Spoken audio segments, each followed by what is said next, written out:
Sony அவங்க xperia 10 சீரிஸில் Mark 7 அப்படிங்கிற புது ஸ்மார்ட் ஃபோன் இப்போ அஃபிஷியலாக லான்ச் பண்ணியிருக்கிறாங்க. இன்றைக்கி இந்த வீடியோவில் இந்த ஸ்மார்ட் ஃபோன் எப்படி இருக்குது அண்ட் இந்த ப்ரைஸ் ரேஞ்சில் இந்த ஃபோன் நீங்கள் கன்சிடர் பண்ணி பார்க்கலாமா அப்படிங்கிற கம்ப்ளீட் டீட்டெயில்ஸ் இந்த வீடியோவில் நீங்கள் தெரிஞ்சுப்பீங்க.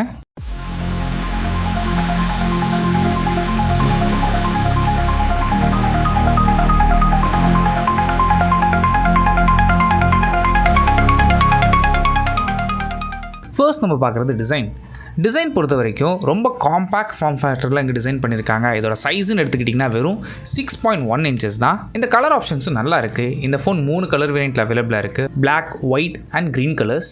அண்ட் டிசைனும் பார்க்குறதுக்கு ரொம்ப சிம்பிளாக மெயின்டைன் பண்ணியிருக்காங்க. ரொம்ப நாள் கழிச்சு சோனி அவங்க 10 சீரிஸில் அவங்களோட டிசைனை சேஞ்ச் பண்ணியிருக்காங்க. இந்த டிசைன் எங்கேயோ பார்த்த மாதிரி இருக்குன்னு வச்சுக்கோங்க. கூகுள் பிக்சல் சீரிஸில் கிட்டத்தட்ட இதே மாதிரியான டிசைன் கொஞ்சம் எக்ஸ்டெண்டட் வெர்ஷன் மாதிரி இருக்குது. அந்த டிசைன் பார்க்குறதுக்கு ரொம்ப நல்லா இருக்குது. இந்த டிசைன் பற்றி உங்களோட ஒப்பீனியன் என்ன அப்படிங்கிறது கீழே கமெண்ட் பண்ணுங்கள். டிஸ்பிளேக்காக இங்கே OLED பேனல் யூஸ் பண்ணியிருக்காங்க. ரெசல்யூஷன் பொறுத்த வரைக்கும் Full HD+ and refresh rate பொறுத்த வரைக்கும் உங்களுக்கு 120Hzக்கான ரெஃப்ரெஷ் ரேட் சப்போர்ட்டும் அண்ட் 120Hzக்கான டச் சாம்பிளிங் ரேட்டும் கொடுத்துருக்காங்க. அண்ட் கூடவே மீடியா கன்சம்ஷன் பெட்டராக இருக்கணும் அப்படிங்கிறதுக்காக DCI P3 கலர் கேமெட் உங்களுக்கு 100% இருக்குது. ஸோ பார்க்குறதுக்கு டிஸ்பிளே ரொம்ப நல்லாயிருக்கும். அண்ட் ப்ரொடெக்ஷனுக்காக இங்கே கார்னிங்கோட Gorilla Glass Victus 2 ப்ரொடெக்ஷனும் கொடுத்துருக்காங்க. நெக்ஸ்ட் ப்ராசஸரை பொறுத்த வரைக்கும் இங்கே பேசிக்கான ப்ராசஸர் தான் யூஸ் பண்ணியிருக்காங்க. ஸ்னாப்ட்ராகனோட 6 Gen 3 ப்ராசஸர். இதை சப்போர்ட் பண்ணுறதுக்கு 8GB வரைக்கும் RAM ஆப்ஷனும் அண்ட் 128GB ஸ்டோரேஜ் ஆப்ஷன் அவைலபிளாக இருக்குது. இங்கே இன்னொரு ஹைலைட் அப்படின்னா இந்த ஸ்டோரேஜை நீங்கள் எக்ஸ்பேண்ட் பண்ணிக்கலாம். மைக்ரோ SD கார்ட் ஸ்லாட் சப்போர்ட்டும் கொடுத்துருக்குறாங்க. நீங்கள் 2TB வரைக்கும் உங்களால் எக்ஸ்பேண்ட் பண்ணிக்க முடியும். அண்ட் கேமரா பொறுத்த வரைக்கும் இங்கே 50 மெகாபிக்சலுக்கான ப்ரைமரி ஷூட்டர். இது அப்பேச்சர்னு எடுத்துக்கிட்டிங்கன்னா f1.9.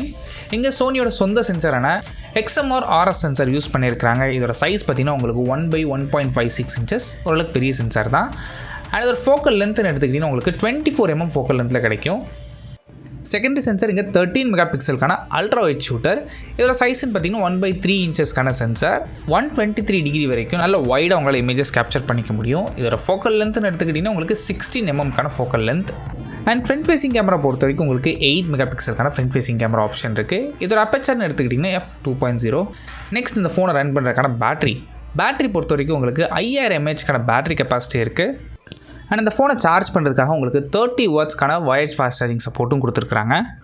நெக்ஸ்ட் இந்த ஃபோனோட சாஃப்ட்வேர் பொறுத்த வரைக்கும் இப்போதைக்கு Android 15 ரன் ஆகுது. அண்ட் சாஃப்ட்வேர் உங்களுக்கு 4 வருஷத்துக்கான மேஜர் OS அப்டேட் கிடைக்கும்னு சொல்லியிருக்காங்க. அடிஷ்னலாக இந்த ஃபோனுக்கு Wi-Fi 6E support, bluetooth version 5.4 and IP rating எடுத்துக்கிட்டிங்கன்னா உங்களுக்கு IP65 அண்ட் 68க்கான டஸ்ட் அண்ட் ஸ்பிளாஷ் ரெசிஸ்டன்ட் சப்போர்ட்டும் இருக்குது. அண்ட் ஓவரால் டைமென்ஷன்ஸ் பொறுத்த வரைக்கும் உங்களுக்கு 8.3mm திக்னஸும் அண்ட் வெயிட் உங்களுக்கு 168 grams தான். அண்ட் ஃபிங்கர் பிரிண்ட் சென்சார் பொறுத்த வரைக்கும் அங்கே பவர் பட்டனில் இம்ப்ளிமெண்ட் பண்ணி கொடுத்துருக்காங்க. In display finger print sensor கிடையாது. ஃபைனலாக ப்ரைஸிங் பொறுத்த வரைக்கும் இப்போதைக்கு இந்த ஃபோன் யூரோப்பியன் கண்ட்ரீஸ்லையும் ஜப்பான்லேயும் கிடைக்கும் உங்களுக்கு. அண்ட் இந்த ஃபோன் பேஸ் வேரியண்ட் உங்களுக்கு யூரோப்பியன் ப்ரைஸை கன்வெர்ட் பண்ணி பார்க்கும்போது 42,000 rupeesன்னு ஸ்டார்ட் ஆகுது. யூரோப்பியன் ப்ரைஸ் எப்போவுமே அதிகமாக தான் இருக்கும். அண்ட் டாப் அண்ட் வேரியண்ட் உங்களுக்கு 47,000 rupeesக்கு லான்ச் பண்ணியிருக்காங்க. அண்ட் இந்த ப்ரைஸ் ரேஞ்சில் இந்த ஃபோன் நீங்கள் வாங்காமல் கேட்டிங்கன்னா உங்களுக்கு ஒரு காம்பேக்டான ஃபோன் வேணும். பெரிய லெவலில் நீங்கள் யூஸ் பண்ண போகிறதில்ல, ரெகுலராக கேஷுவலாக ப்ளே பண்ணுவீங்க அண்ட் ரெகுலர் யூசேஜாக இருக்க போகுது. அண்ட் ஃபோட்டோஸ் உங்களுக்கு ஓரளவுக்கு எடுக்குன்னு நினச்சிங்கன்னா மேபி இந்த ஃபோன் உங்களுக்கு செட் ஆகலாம். இந்த ஃபோன் பற்றி நீங்கள் என்ன நினைக்கிறீங்க? அண்ட் சப்போஸ் இம்போர்ட் பண்ணி நீங்கள் இந்த ஃபோன் யூஸ் பண்ணலாம்னு நினச்சா கூட உங்களுக்கு வாரண்ட்டி பெருசாக கிடைக்க போகிறதில்ல. ஸோ சப்போஸ் நீங்கள் இம்போர்ட் பண்ணுறீங்க அப்படின்னா அது ஓன் ரிஸ்கில் தான் பண்ணுற மாதிரி இருக்கும். அதையும் கொஞ்சம் செக் பண்ணிக்கோங்க. இந்த ஃபோன் பற்றி உங்களோட ஒப்பீனியன் என்ன அப்படிங்கிற கீழே கமெண்ட் பண்ணுங்கள்.